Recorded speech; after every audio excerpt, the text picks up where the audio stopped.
Saying good evening, Mr. Tommy Castro. Good evening. We met. We met before. We met before. It Yeah. was in Westpelaar, during the Westpelaar Swing Festival. Festival, yeah. Yes, 2014. I remember we had an interview in the lobby. Yeah. I did. Yeah. Then we met the first time, personal. Right. What I remember from that time, that Randy McDonald, your bass player Yes. and the road manager, was back in the group. Yep. And he was trying to get more guitar-based sound in the band. Yeah. You're still going that direction, or? No, it changes all the Yeah, time. because- that was there was two things happening then. Randy was coming back. Yes, because his wife was ill or something. Yeah. And he can come back. So he was gone for 4 years, and when he came back, we decided, what are we going to do now? Something fresh, Yeah. And we decided to try a different approach to the music, which was more based on the guitar. That's what I remember from that.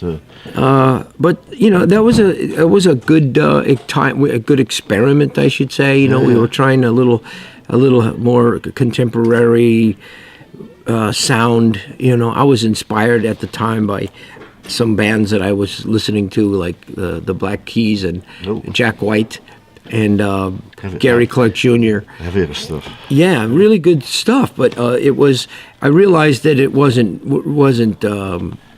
It was me, but the next time around, I made a record that was a little bit more back to my usual formula. Yeah. In that period, you brought out The Devil You Know. Yeah. About that album, you told us the best album I had made. Well, it was a really good record. It was a really good one, because I asked it, what are you going to say about your new album? A better album, a different album, or? Jesus, what can I say? Stomping Ground, that's the title of right, the but latest there's album. one in between, There's one in between, that's correct. And so I think that's important, because every time I make a record, I try to make a different record. Yeah. So that one, The Devil You Know, there were I thought we had some good songs on there, and I thought the approach was fresh and interesting, and we had some great special guests. The next record I made, I wanted to make a different kind of record. So we made a very simple live sounding record in the studio, performing live with very little production, no special guests, just me and 4 guys playing live together. The album before this. Yeah, it was called The Method to My Madness. Method to My Madness. At the same time, we have a new keyboard player on that album, and that's who we have with us now, Mike Emerson. And although James Pace was a very talented musician and a good band member, a good friend still, I think Mike is a better fit for us musically. So Mike Emerson is a better style for our sound. We made the Method to My Madness was a really cool, different kind of record. And it did really well for us. I thought we had some good songs on there as well. But this is a new, then 2 years goes by, and it's time for a new one. And what am I going to do now? You gave it the name Stomping Grounds. Just why? Because no, it has to do with my youth. Oh, with your youth, yes. Because on the album there are part originals and a part covers. Right. And the publicity is wrong. There's 7 originals and 5 cover songs. I have already read 5, 6, and 7, but I think 6 or 7. Yeah, 7 originals and 5 cover songs. Yeah. But somehow or another, they said 6. I don't know why. It was a mistake. It's not important. So the album came about. It was.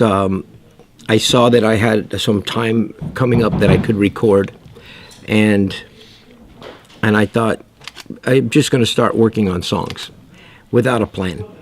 No concept, no plan, just working on songs.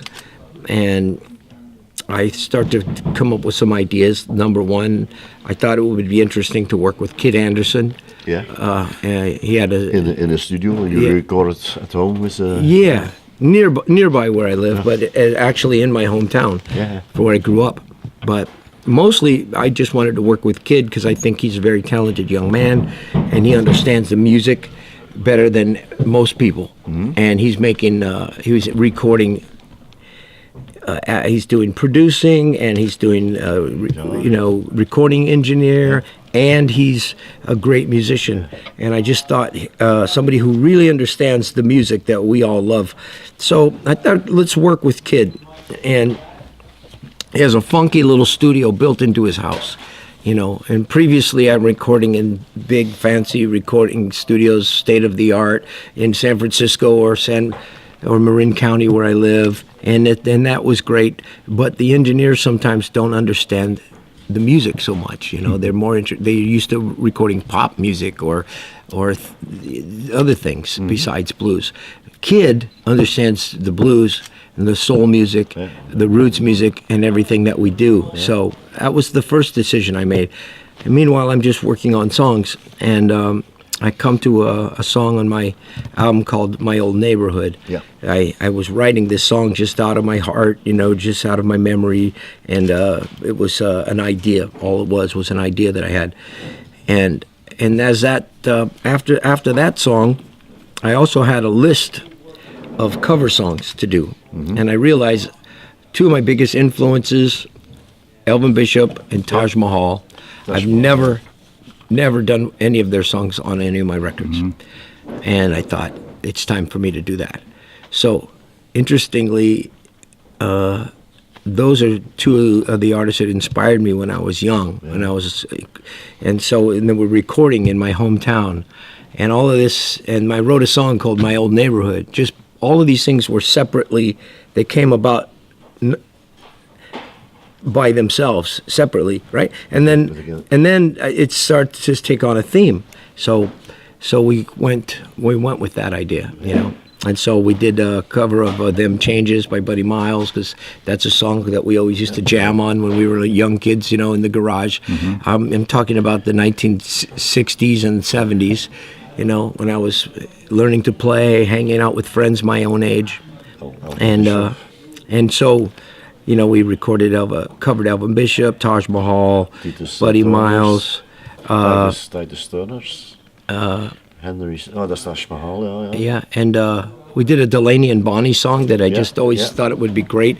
Plus, I had a woman back home, a singer that I wanted to work with, Danielle Nicole. She, I don't know if you guys are familiar with Trampled Underfoot. We did an interview with her. Yeah, she's amazing.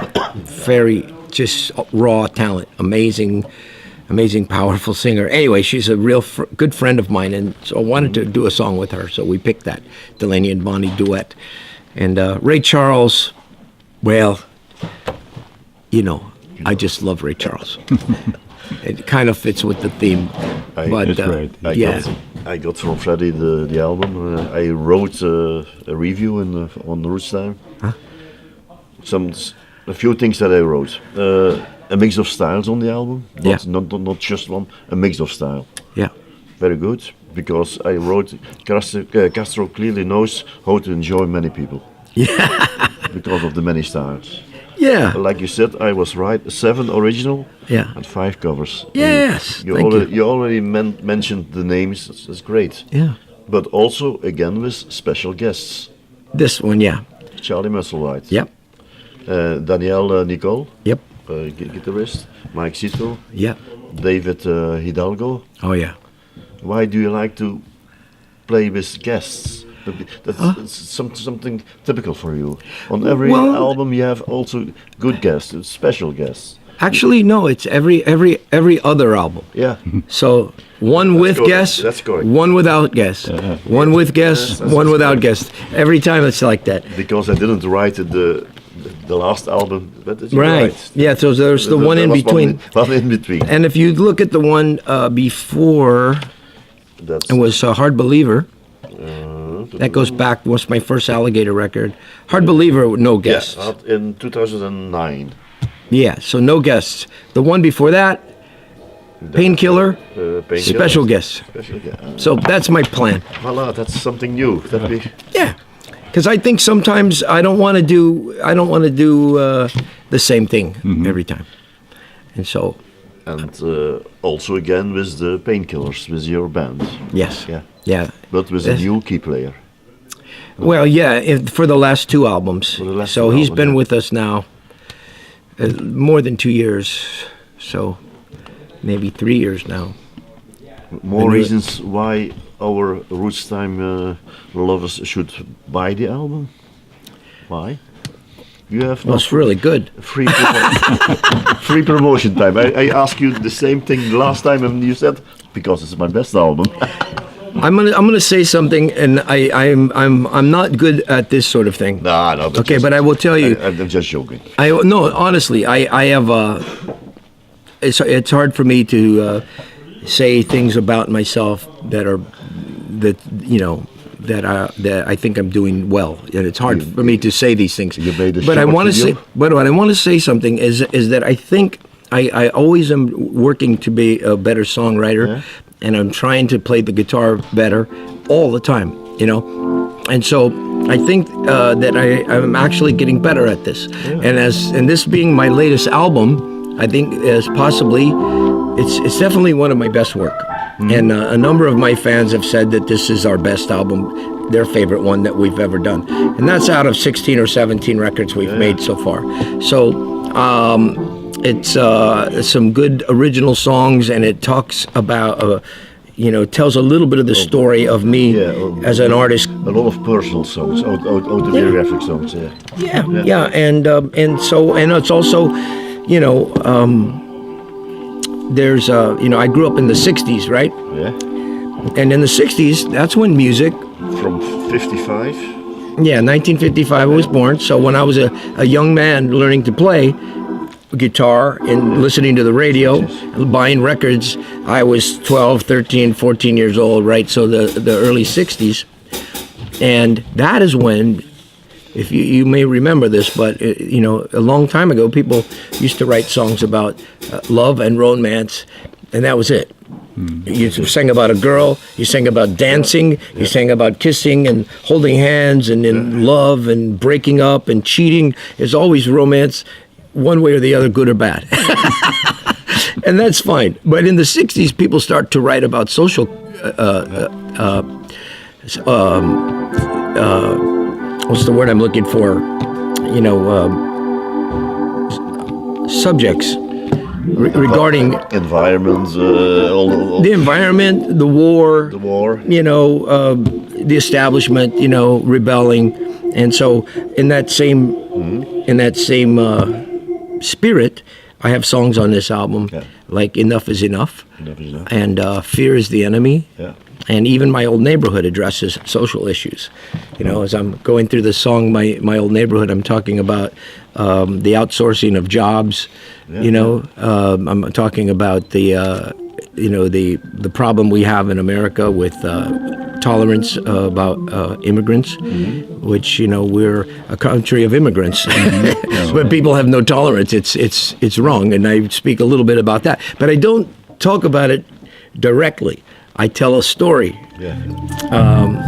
Anyway, so that's another part of the reason. That's another reason.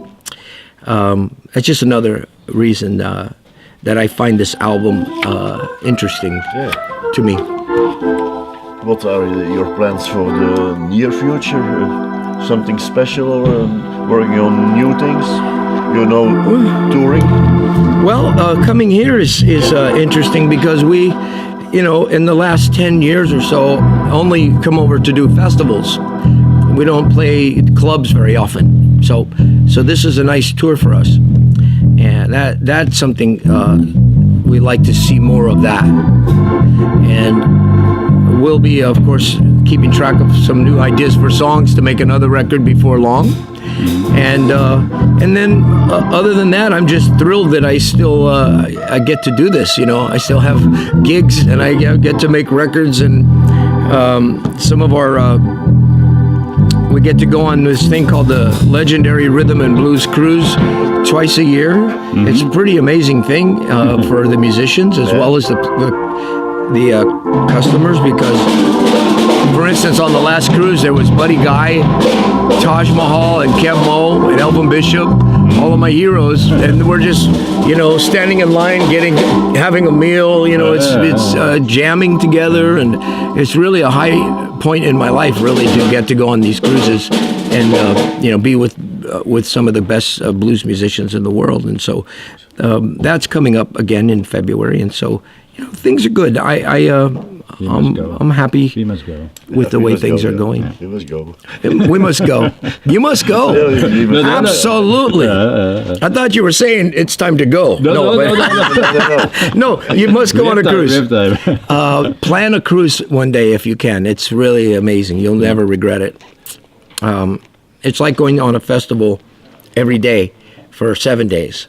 But you don't have to drive. You don't have to find your hotel. You can drink as much as you can. You can drink as much as you want, and then you walk down the hall and you go to your cabin and you pass out. That's what everybody does. And it goes on all day and all night. The music never stops. It's crazy. But so I feel very fortunate that I have a really great bunch of guys I'm working with, great players, and they're my friends. And we have a good time on the road. At home, we've been having my son, my oldest son, comes with me and helps with the production and mixes the band. And Randy's daughter, his oldest daughter, is a hip hop artist, but sometimes she has time off. She comes and helps us sell the merchandise and drive our bus. Yeah. The kids. Family business. It's a family business. The kids are both driving this 45-foot bus we have back home. There's a 45-foot Prevost, and my son, his daughter, driving the bus. It's really great. So life is good, and but we are happy to be here. This is a place that we've played the most, I think, in Europe. This and the New Morning in Paris, probably we played the most. So it's great to be back, and Francis is still in business, and that's good. Yeah. I have a last question, Mr. Tommy. You're now, like I told, 62. Yeah. You are almost 30 years in business, on the roads. Son of a 30 gun. years. Yeah. Do you still find enough inspiration to be the musicians that you want to be? Well, I still have some work to do. Still find the fun to do it? I do, and I still, like I say, I'm still working on my craft, always trying to make it better, and so that makes it exciting. I'm not done yet. No, I think I have a lot of songs left in me. Don't No, but I'm saying that gives me. It's rather long, 30 years. Listen, if I feel like I did everything I could do and I'm done, then it might be boring after that. Yeah. But what I feel like I'm just still getting. I think I started early, even though I was not a young man when I got my first record deal. I was in my 30s, late 30s. I still feel like I wasn't quite ready yet. I got a break. My band had a lot of energy. We could play and entertain the crowds, and I had a pretty good knack of writing a song, even though I didn't know anything about it really. I could write a couple of songs that people liked, so I had a good start. But I always knew I had more work to do. I have more, studying. Not studying's the wrong word, but improving on my songwriting and my playing on my guitar playing, and I've been experimenting and trying to improve on all of those things all along, and I don't feel like I'm quite there yet. I still have some work to do. Nice to hear. Yeah. I want to finish the interview, because it's a video interview, by announcing your next gigs. This is in Holland. Oh, thank you. Tomorrow you're in Leiden. Yeah. The day after you're in Mets-Breda, and the 28th you're in Ottersum, also in Holland. Yes. Mr. Tommy Castro, thank you again for your time. Thank you. I would say keep on stomping on this lucky ground. Thank you a lot, man. Thank you very much, you guys. Appreciate that.